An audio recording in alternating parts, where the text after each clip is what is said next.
Thank you very much, and I'm just the substitute speaker. You should have had Anna Pirani, who would have given this much better than I will, but I'll do my best. So to start with, just some background primer on what is IPCC. They're neutral with respect to policy choices. We don't carry out our own research, nor do we produce data sets, so we're users. And scientists assess the evidence from scientific, technical, and socioeconomic publications. And it's a very involved process. There are numerous cycles of drafting and review. And if this continues working, followed eventually by approval word by word of the SPM, which can take a considerable length of time because every word needs to be agreed by every government. The other primer that you need to know is what does confidence and likelihood mean in an IPCC context. So confidence is a qualitative metric and likelihood is a quantitative metric.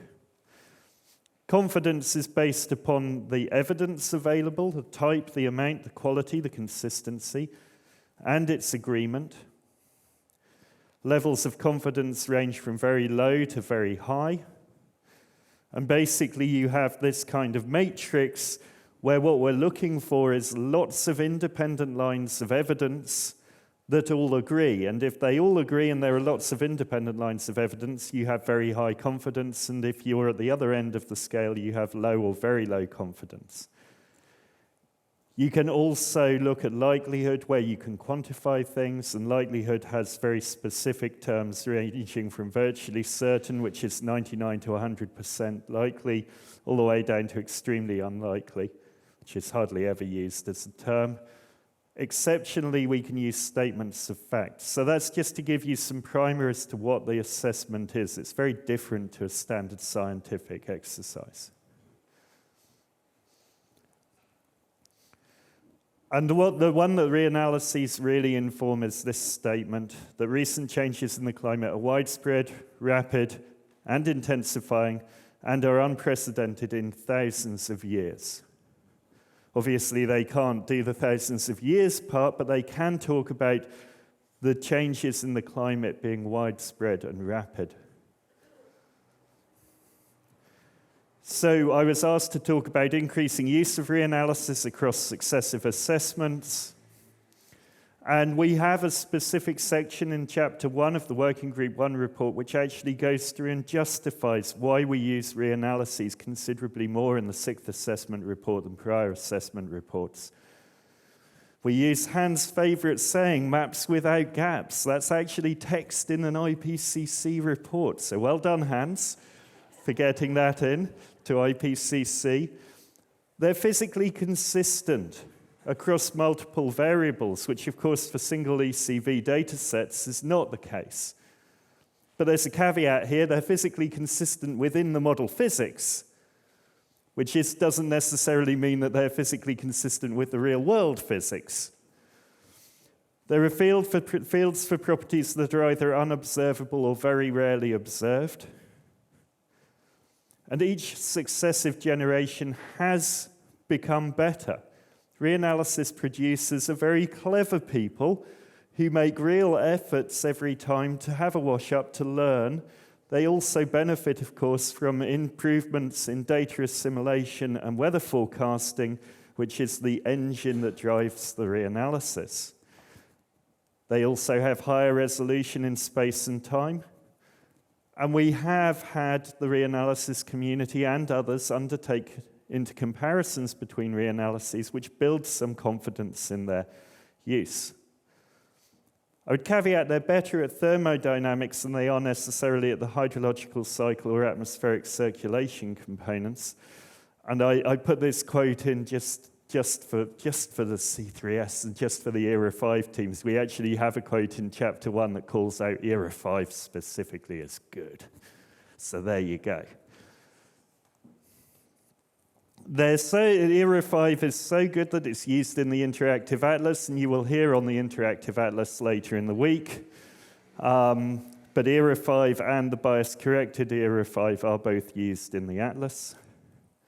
So I'm going to briefly go through some examples of uses of reanalysis And the first and perhaps highest profile is that they're used in our surface temperature assessment for the first time. The trend broadly agrees with much longer in situ-based analyses for the very small period at the end that it appears in this table. So it has one entry in the table. I would love in future to be able to have more entries in here because we've pushed reanalysis successfully back, ideally all the way to 1850, as climate quality. Critically, ERA 5, although it uses surface temperatures indirectly, does not directly use surface temperatures.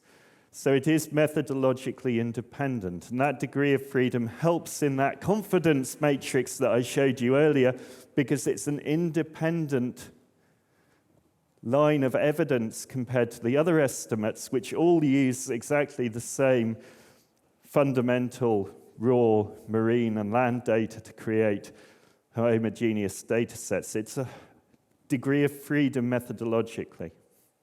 So it increases confidence in our overall assessment, not that we didn't have confidence that the world is warming, but it's yet another line of evidence that just helps to build the case. We also use ERA 5 in the upper air temperature changes. So you will see in this one that we're using ERA 5.1 critically, not ERA 5, so the one that's corrected the upper air temperature issues, alongside radiosondes, including Leo Heimberger's work, the GNSS radio occultation, and AIRS, an infrared sounder, hyperspectral sounder. The multiple methodological approaches are all in broad agreement. So again, in this confidence matrix, we're looking right and we're looking up. So we're looking at very high confidence. And there's increased confidence in the overall assessment through the use of the reanalyses in this assessment.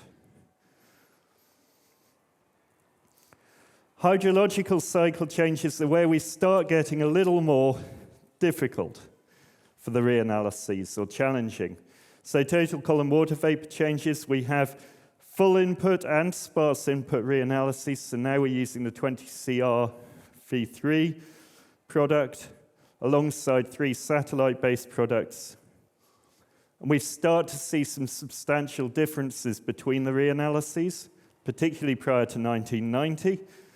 And agreement on the sign of the changes there, but disagreement on the magnitude is present.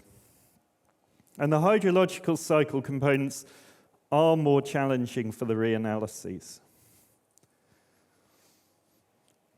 We then move on to things where we don't have any lines of evidence than the reanalyses. So precipitation minus evaporation cannot be observed directly from space, is not observed frequently at the surface, if at all. So it's the only show in town here is reanalyses. But they disagree in terms of climatology and trends, and some of the reanalyses that we assessed have very large and obvious discontinuities in this particular metric associated with observational system shocks, presumably. So here's one where we have low confidence despite using reanalyses, because the reanalyses are the only line of evidence and they're not in agreement on this metric. You'll note that the spatial pattern map is ERA 5 because that's the one we believe is the best. Similarly, general circulation is something that we can't get at by generally, historically at least, by either satellite or in situ, with new upper air wind capabilities. There may be possibilities in the future, but in IPCC we only use the reanalyses. They disagree in the position of the climatological edge of the Hadley cell and in the intensity of the circulation. There's a greater overall degree of agreement in longer-term behavior than there is in the climatology, which is interesting. So although we conclude there's widening, there are ambiguities in the details. So they still disagree in important ways on circulation as well. Changing gear from a purely observational basis, this is the model assessment undertaken in Chapter 3. And the key thing to note here is that ERA 5 is either the primary or the secondary observationally based estimate upon which we are assessing the quality of the CMIP6 models in IPCC for the vast majority of the parameters that are present. And other reanalyses also act as primary or secondary on a number of these parameters. We also use reanalyses in attribution. This is an example for tropical precipitation. ERA 5, together with GPCP, which is an observationally based estimate, provides the basis for formal attribution studies. ERA 5 suggests the models are underestimating the signal, but GPCP much less. How much of this may be down to ERA 5 tropical precipitation is an open question. So again, we're looking at the hydrological cycle, which is less well constrained in the reanalyses. So other considerations, use in the underlying literature directly informs all aspects of our assessments. We need to make the data freely and easily accessible for all reanalyses products, ideally through a single portal. And that's key because when you have uncertainty or divergence between reanalyses, it's not sufficient for an investigator to use one reanalysis. We must get into the habit of saying, use the range of estimate, assess the consistency, really think about the veracity of your findings. We need to encourage the use of the latest products. There are an alarming number of studies that were published post-2013 that still use NCEP or ERA 40. So we need to make it harder to get hold of the lower quality historical products so that people are using the most recent reanalyses. Otherwise, it's a mess for everyone. It was also used broadly in the Working Group 2 in assessments of climate change impacts to date, including bias-corrected products. But there are open questions on those that I can cover afterwards. So in summary, IPCC recognizes the fundamental quality of reanalyses reflected in their increased use. Substantial differences remain, and it's important to consider the range of reanalysis products where those substantial differences remain. And the uptake in the literature is key. And I would again return to, we need to make it easy to access all the reanalyses. And I would suggest a plea to C3S to make available, at least for commonly used fields, not just ERA 5, but the JRA reanalysis, the US reanalyses, to make it easy for people to download and compare those products simply and accessibly. Thank you.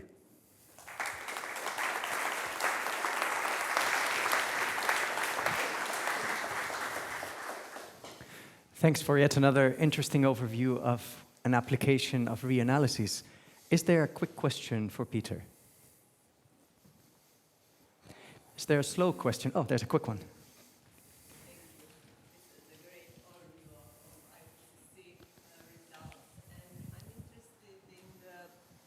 I'm interested in the process of reviewing the articles. So do you review what is new between the last report and the new one, and how you go through that jungle of published results? Do you look at the impact factor of the journals, to the institution that is publishing? So how do you really select what you can go through? So yes, so our charge is to start from the last assessment report. So really we're looking at literature published since, in this case, 2012, which was the literature cutoff date for the fifth assessment report, up till about 2019, which was the cutoff for this one. We're not interested in a journal's impact factor or anything else. Our charge is to assess holistically the literature. How well we do that with teams of chapters, lead authors of 15, is an open question, and particularly open question is how well do we cover the non-English literature? I would say that's probably the biggest challenge, is it's a global assessment.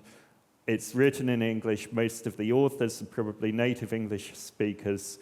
And how well we incorporate the non-native English literature is the real challenge, and whether we're missing blind spots. And there are things like indigenous knowledge and other things that are complete blind spots, particularly in Working Group 1.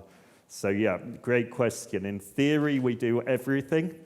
In practice, it's a very large selection of an even larger set, and I wish we could find a way to do better. But every assessment cycle, the literature is doubling or tripling, and that makes it progressively harder and harder to do. Brilliant, and thanks for your question. Thank you very much, Peter.